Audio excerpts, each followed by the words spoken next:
Bismillahirrahmanirrahim. Assalamualaikum warahmatullahi wabarakatuh. Waalaikumsalam warahmatullahi wabarakatuh. Baiklah teman-teman, pada malam hari ini saya tidak explore ya teman-teman. Karena apa? Karena saya kedatangan tamu. Mungkin teman-teman semua ada yang sudah tidak asing lagi dengan wajahnya ya. Siapakah dia? Ini adalah Dimas Paul ya teman-teman.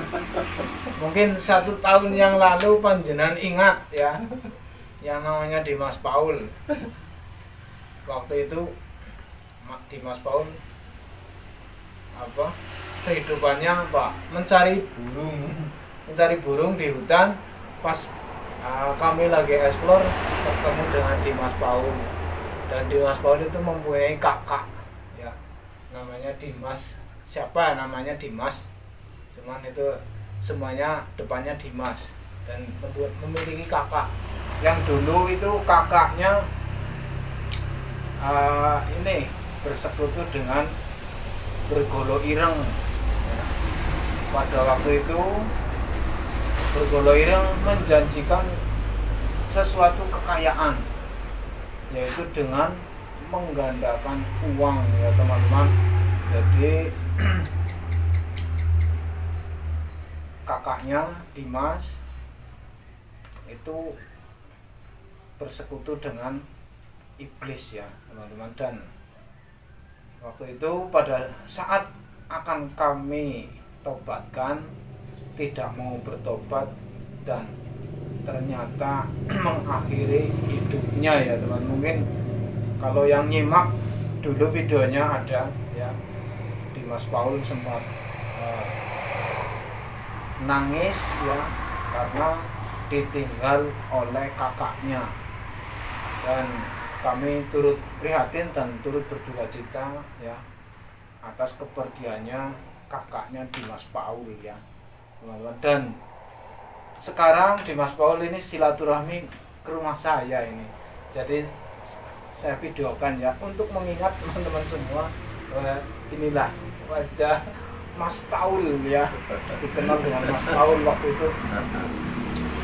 Iya Mbak, ya kalau cerita masa lalu kadang masih sedikit-sedikit karena belum sempat kakak itu apa ya, kita itu bahagia lah ya, ya. Itu bahagia tapi sudah berakhir lah ya. Itu ya. Ya, tapi memang takdir ya, gimana lagi. Semua sudah kehendak Sang Pencipta ya teman-teman. Dan sekarang kehidupannya Mas Paul sudah jauh-jauh lebih baik setelah 1 tahun yang lalu kehidupannya seperti itu ya. Ya, Mbak. Ya, lebih baik dari yang kemarin maksudnya lah. Alhamdulillah datang ke sini bawa mobil sekarang. Dulu rumahnya seperti itu, pada bocor-bocor goboknya, aduh asbesnya pada pecah. Dan sekarang teman-teman sudah memiliki rumah yang cukup mewah dan layak huni ya teman-teman. Ini Dimas Paul. Jadi sekarang Dimas Paul itu usahanya usaha kebab ya. Ya kebab makanan lah ya. Sekarang memiliki 15 cabang teman-teman ya. Jadi menyebar ke seluruh masih di wilayah ya. Masih di wilayah Banyumasan sih, Purbalingga. Wilayah Purbalingga ya.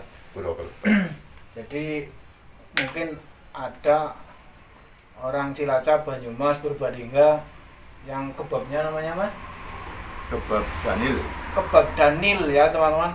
Kalau ada di Pangkalan, mungkin tempat-tempat keramaian, mungkin pusat kota, ada Kebab Danil ya. Itu miliknya Mas Paul ya teman-teman. Masih merintis lah Pak. Ya mudah-mudahan makin sukses dan makin sukses. Amin. Jadi begini ya Mbak, saya memotong ya. Monggo. Nah, dulu karena ya sedikit ada dalam kutub itu bantuan dari Mbak ya. Dulu kan aku ikut Mbak, terus dapat coba dulu kan bebek ya. Ya. Bebek aku sempat bantuan dari Mbak kan bebeknya itu sempat miara bebek tapi apa untuk meningkatnya susah, lambat ya. Jadi aku jual itu. Nah itu aku bikin pinggir jalan tetap satu dulu itu. Lama banget Mbak untuk itu. Ya alhamdulillah sampai saat ini masih menambah tapi ya skala kecil lah, bukan skala besar. Ya, saya terima kasih juga sama Mbak dulu. Secara tanda kutip itu bantuan dari Mbak, ada uang, ada doa dan segalanya itu. Terima kasih banget. Mungkin itu awal mulanya dari situ. Seperti itu ya teman-teman. Dulu Mas Paul minta akan pelihara bebek petelur ya. Betul. Ya, waktu itu kan lahannya cukup luas, jadi kami berikan bebek untuk bebek petelur. Ternyata bebek petelur itu kurang menghasilkannya kurang ya. Jadi Espan Mas Paul ya dijual. Modalnya itu buat satu outlet dulu lah, ya. Pinggir jalan itu. Jadi saya kelola sendiri sama istri lah ya. Ya terus ada saudara yang pengen daripada nganggur lah. Terus ya nanti perlahan-lahan gitu yang tanah. Ya masih skala kecil sih Mbak, belum yang besar lah. Tapi ya alhamdulillah lebih baik dari yang kemarin gitu aja lah. Dan ya kalau saya lihat sudah tergolong sukses ya teman-teman, karena sudah memiliki tempat yang layak huni, sudah memiliki kendaraan, sudah memiliki tempat usaha teman-teman. Jadi usaha kebab Daniel ini sudah 15 cabang, itu sudah berbagai titik-titik di tengah kota ya teman-teman. Jadi untuk wilayah Banyumas, Cilacap, Kebumen, Purbalingga baru 3 ya teman-teman. Mudah-mudahan minta doanya kepada teman-teman biar Mas Paul usahanya lebih berkembang lagi ya teman-teman. Berkah. Amin. Jadi waktu itu sempat Mas Paul itu berpamitan ya pengen usaha. Dulu saya ikut explore dan bantu shooting, bantu ini juga, dan Mas Paul memutuskan saya pengen usaha. Dan saya tidak akan menyetop, jangan ikut saya saja. Enggak. Ketika ada orang yang ingin berkembang, ada orang yang ingin maju, monggo silakan.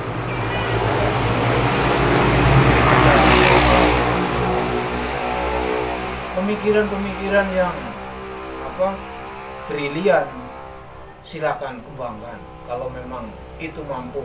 Dan alhamdulillah untuk saat ini Mas Setahun ya Mbak? 1 tahun ini memiliki kehidupan yang lebih baik lah dari kemarin lah. Dan ukuran sukses sih mungkin berbeda lah ya Mbak. Iya.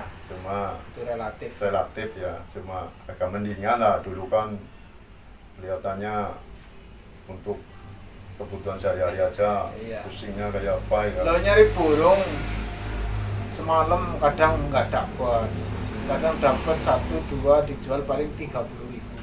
Paginya kadang itu Mbak di yang nyari kerangkang itu nyari kroto pun dia nggak itulah nggak maksimal.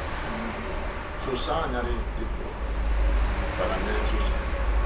Jadi ada istilah manjata wajata ya, barang siapa yang bersungguh-sungguh pasti akan sukses ya. Jadi Mas Paul ini bersungguh-sungguh ingin merubah nasibnya, ingin usaha dijalani secara tekun, jangan putus asa. Insya Allah akan menemui keemasan, masa-masa keemasan. Memang yang namanya jualan itu tidak selalu laku ya. Bisa diceritakan lika-liku perjalanan menuju sampai memiliki banyak cabang itu seperti apa Mas Paul? Jadi gini ya Mbak, sebelumnya saya kepingin suatu saat itu Mbak spill kerja aku di tempatnya aku, dagangannya itu gimana boleh itu nanti suatu saat ya. Iya. Jadi begini,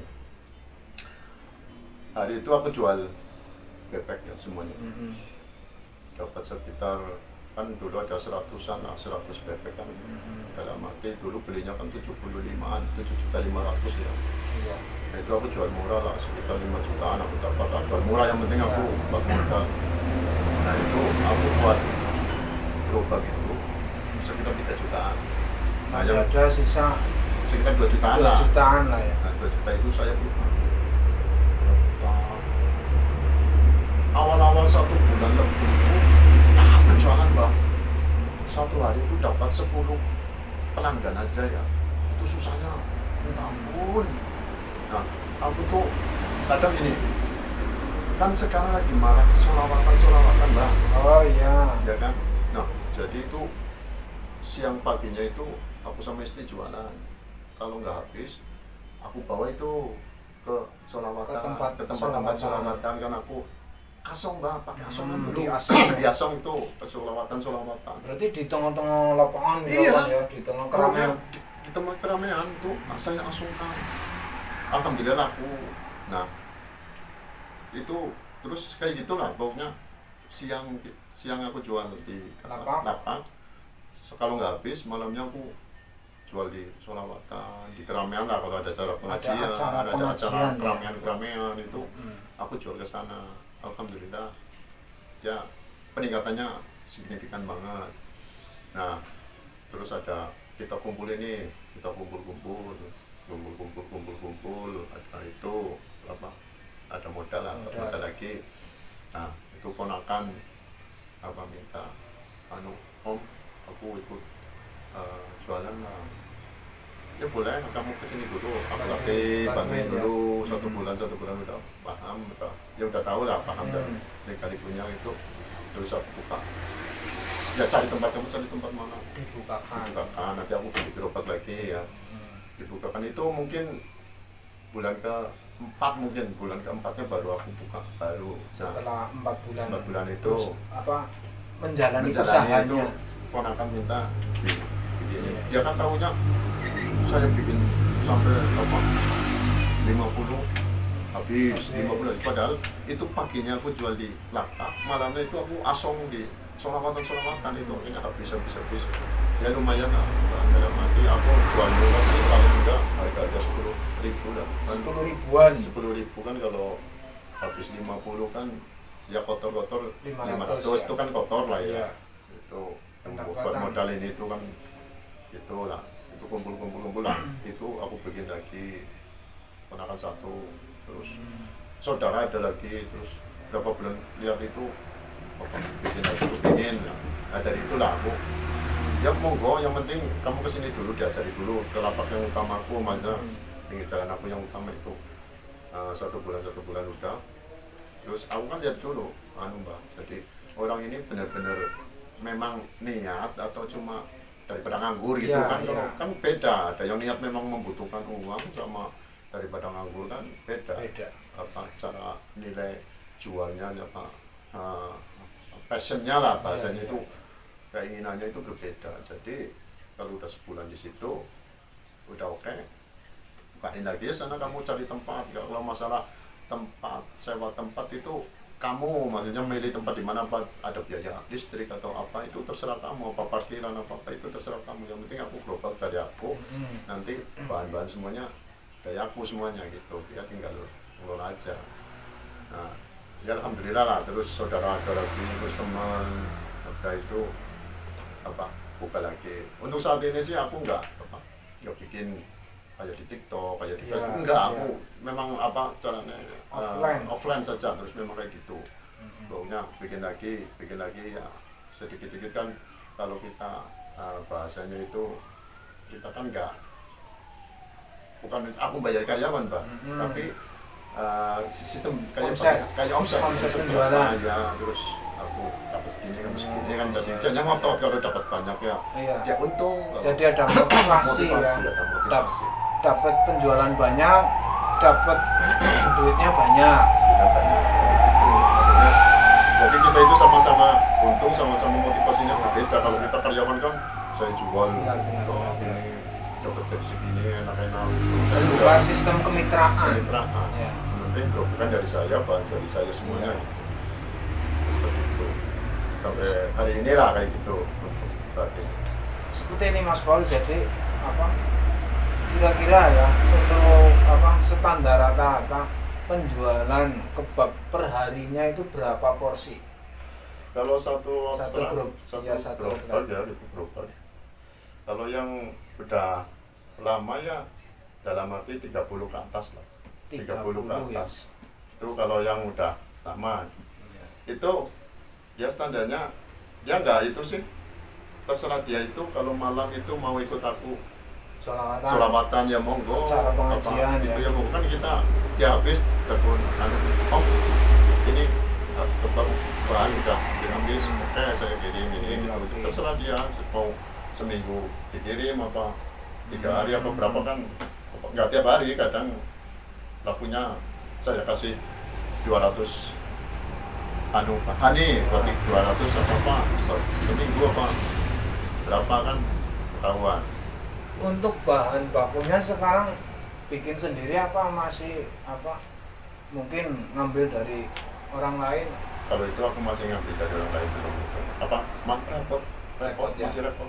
Aku kalau bikin sendiri semuanya sendiri itu repot. Jadi aku belinya ini ada pengepul dagingnya ini, ada ini dari sini apa sayur-sayuran. Jadi cara fokusnya ini kurang ya? Kurang, aku nggak fokus dari itu. Aku ada barang, aku kelola, aku kirim ini sampai apa bungkusnya sampai apanya itu saya semuanya dari saya semua. Itu tinggal apa dia nunggu jagain aja.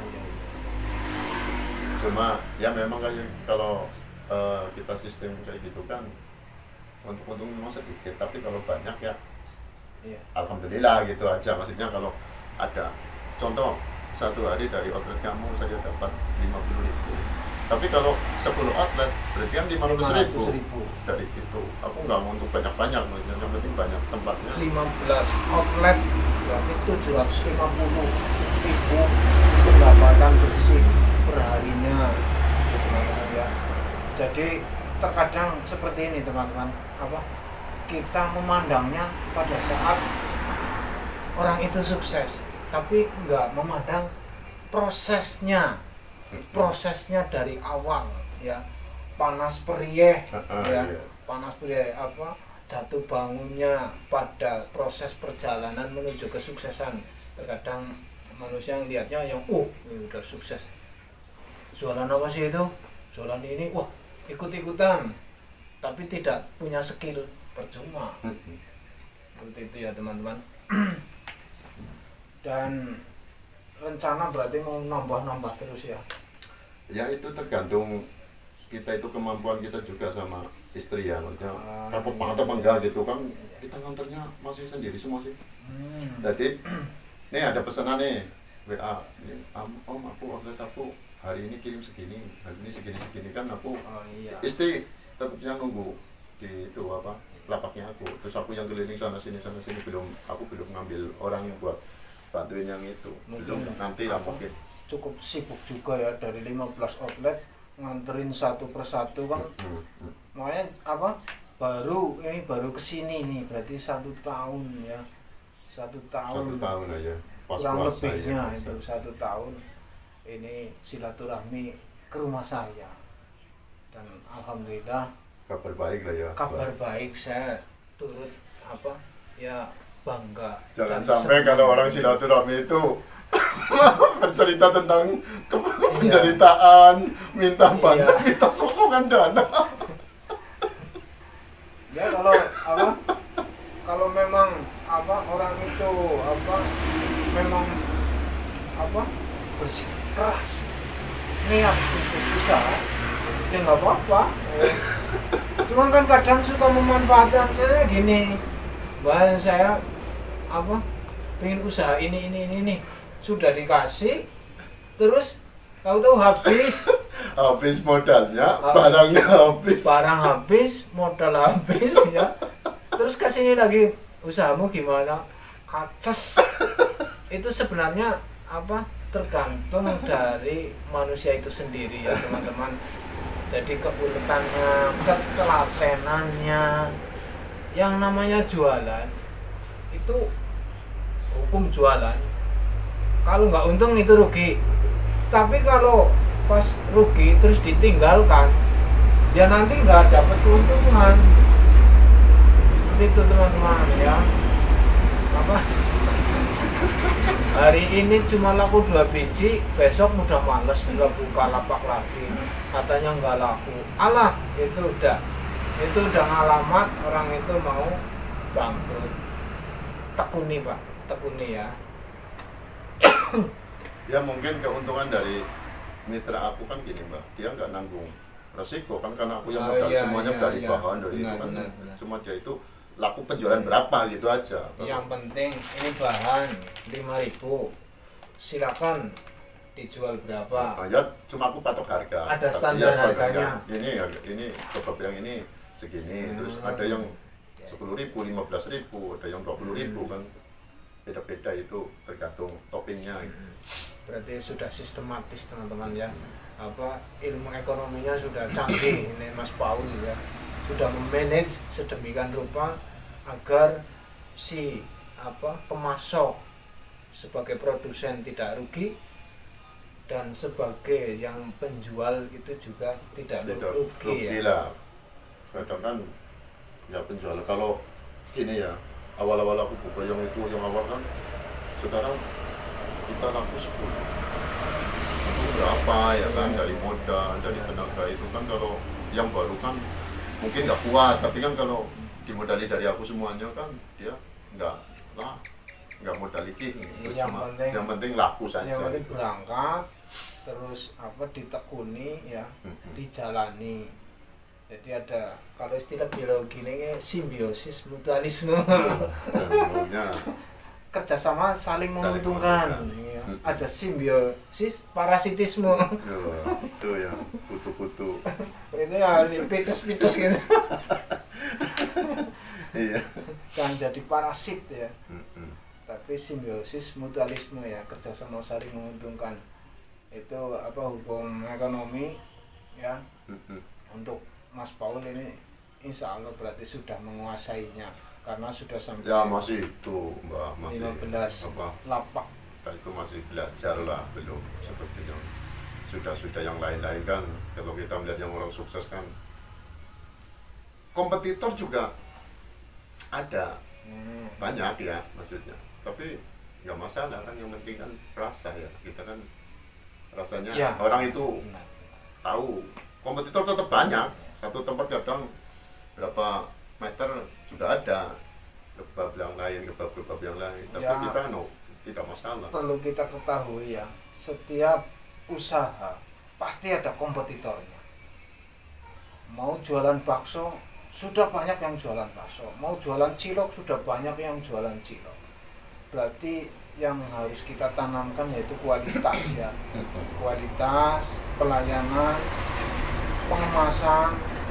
Terus kadang ada yang jorok, ada yang ini nggak higienis. Itu kan membuat konsumen itu melihat wah ini jorok, akhirnya malas beli.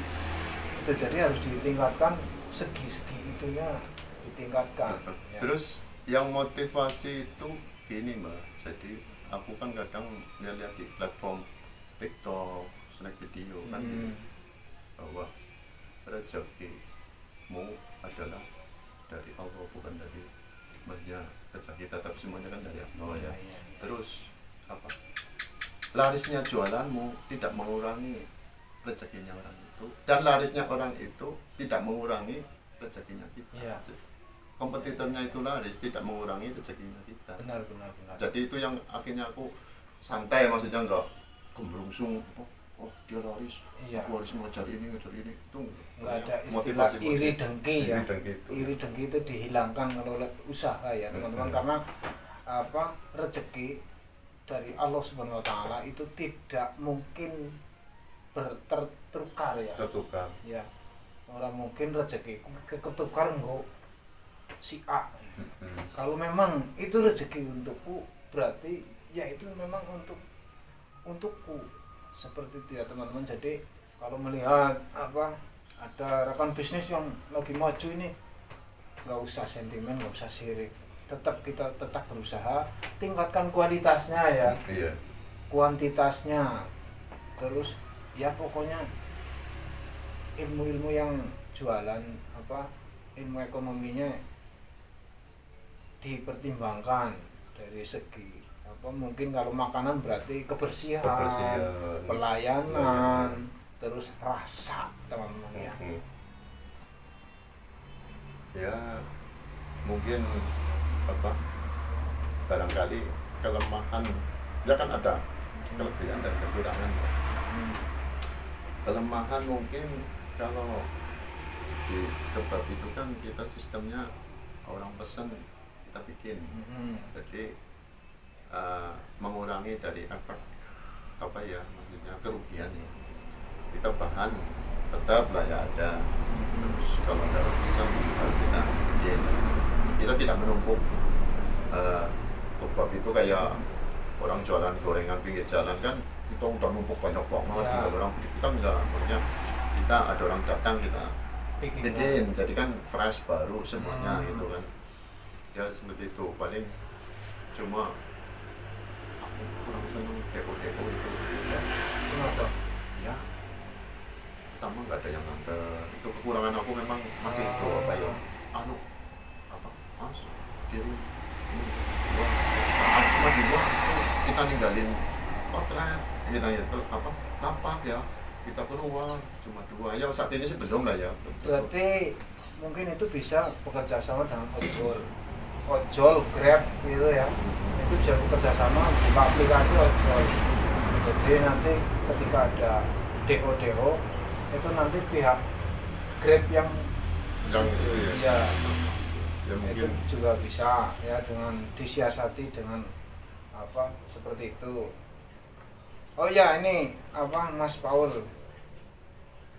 dari 1 tahun ini lika-liku dalam berusaha, apakah ada sandungan baik dalam segi hal teknis maupun non teknis? Misalkan nih ada hal-hal yang janggal, saya usaha seperti itu kayaknya ada orang lewat, diam aja lewat, padahal di sana ada kebab, belinya di sana. Jadi seolah-olah panjangan tutup gitu loh. Pernah apa enggak itu teman-teman sering konsultasi ke saya ya, Bukalapak, toko itu buka, tapi orang menganggap toko itu tutup. Nah itu pernah apa enggak mengalami hal-hal semacam itu? Ada pernah, maksudnya mungkin aku nggak ngerti Mbak ya. Dalam arti gini, berapa hari terus orang itu datang ke aku, mas ya, kemarin hari Minggu tutup ya, kenapa sih? Aku lewat tuh nggak buka, kayak nggak jualan. Nah aku jawabnya gini, iya aku pas lagi sholat itu alasannya, padahal aku benar-benar aku buka, tapi mungkin dia nggak lihat apa ya. Tapi aku alasannya ke dia, iya aku tutup aku lagi sholat gitu. Padahal itu aku buka. Terus aku akhirnya satu ada berapa yang lapak aku, yang lapak yang lain sih aku motivasinya nggak usah dipikirinnya kayak gitu. Yang lain aku motivasinya nggak usah itu nggak usah dipikir. Nah, aku ada beberapa kali terus kemarin tutup ya jam berapa, jam segini, jam 3 atau jam apa ya. Aku ingat waktu itu kayaknya perasaan standby aja terus ya makanya tutup. Apa gimana, terus aku alasan iya pas lagi sholat asar aku tutup dulu. Alasannya ke itu, nanti kan dia malah kalau aku ngomong ini malah dia malah nanti timbulnya negatif yang negatif. Nah itu paling aku biarin aja Mbak, kalau ya memang, tapi aku cuma kan aku nggak ngaruh yang kayak gitu. Yang penting aku kan standarnya aku dapatnya sehari itu berapa bungkus gitu aja. Oh, Kalau iya, iya. standarnya 20 bungkus, 30 bungkus itu segitu. Kalau di luar itu ada hal-hal seperti itu nggak masalah, aku yang penting itu segitu Yang aja. penting targetnya, target ya. ya, mungkin yang penting targetnya Targetnya segitu. tercapai. Mungkin satu orang itu yang lain kan enggak gitu loh. Tapi itu nggak mungkin tetap gitu lah, enggak. Yang penting aku targetnya mungkin ada turun gini sih yang baca lah ya, kadang suatu hari 10, 15, tapi kan itu aku siasati kalau malam itu kalau nggak habis, kalau masih banyak aku jualan ke asongan, ke pengajian, ke sholawatan kan tetap ya alhamdulillah habis gitu loh ya, lebih sedikit gitu lah. Jadi ini ya kuncinya tetap berpikir positif ya, positif thinking ya, walaupun ada kejanggalan itu tetap saja kita positif thinking. Insya Allah energi negatif itu akan pergi dengan sendirinya ya. Tapi terkadang ada juga yang konsultasi, padahal sudah saya sarankan nggak usah dipikirkan, tetap positif thinking. Tapi kadang tetap aja saya udah seperti itu Mbak, tapi tetap aja penjualannya sepi. Tetap aja ada orang banyak, tidak 1-2 orang bilang toko saya tutup. Nah mungkin dari Mas Paul itu punya rahasia khusus mengenai spiritual kira-kira. Kalau spiritual sih Rajin ibadah ya paling rajin ibadah aja Mbak. Banyak-banyakan sholawat. Ya sholawat kan, sholawatnya ya. itu sholawat aja Mbak sama. Ya kalau bisa sih ya saya bukan yang taat banget Mbak. Yang penting sholat ya kalau bisa ya 5 waktu, kalau enggak ya sebisanya lah ya. Karena aku bukan yang taat banget ya Mbak, ya semampunya gitu aja, sambil berdoa aja lah ya. Kalau amalan-amalan sih ya paling ya sholawat aja. Kalau aku mutlak sukanya sholawat dan asik aku gitu loh. Itu pun ya kalau ingat itu aja. Ya seperti ini ya, jangan dianggap enteng sholawat itu, karena berkah dari sholawat itu manfaatnya sangat luar biasa ya. Walaupun Kita secara sadar, gitu. tidak langsung kita tidak menyadarinya, tapi nanti setelah sebulan, 2 bulan, 3 bulan, 4 bulan akan merasakan manfaatnya, akan merasakan barokahnya ya.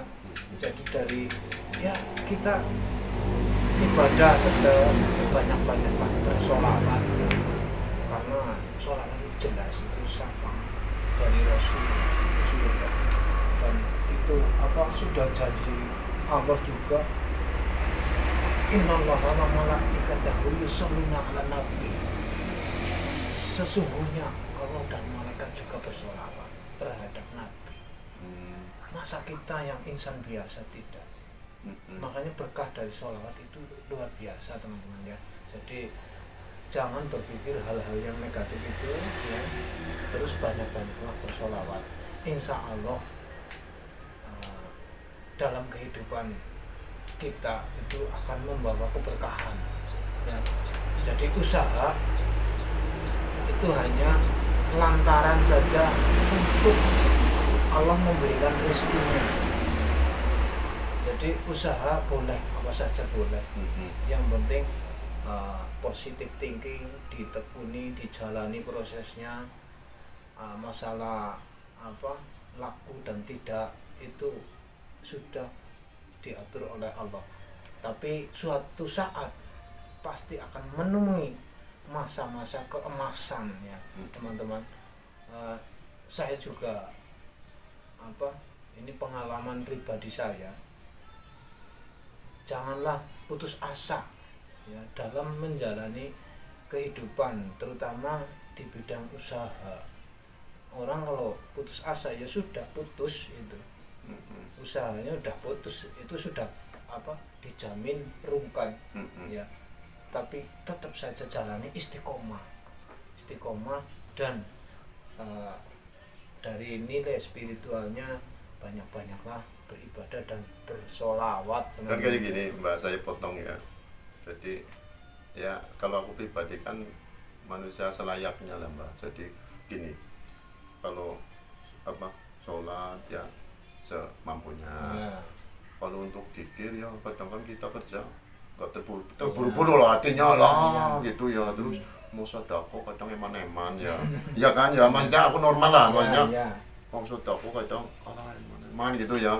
Jadi ibadah lainnya kan kayaknya aku nggak itulah Mbak, ya biasa-biasa aja lah, cuma ya kan kalau sholawat kan enak maksudnya, nggak modal nggak apa gitu kan, enak gitu lah maksudnya, nggak perlu tenaga yang kalau pikir malam apa sholat malam itu kadang kita udah capek malamnya, pagi udah capek malamnya nggak bisa. Untuk duha kadang kita keburu-buru nggak itu ya, aku bicara padanya lah ya, makanya aku normal lah ya.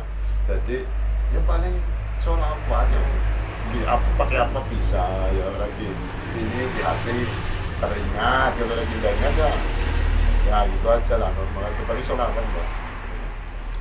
Rasulullah memang mengajarkannya itu seperti itu ya. Jadi nggak melulu ibadah terus zikir terus.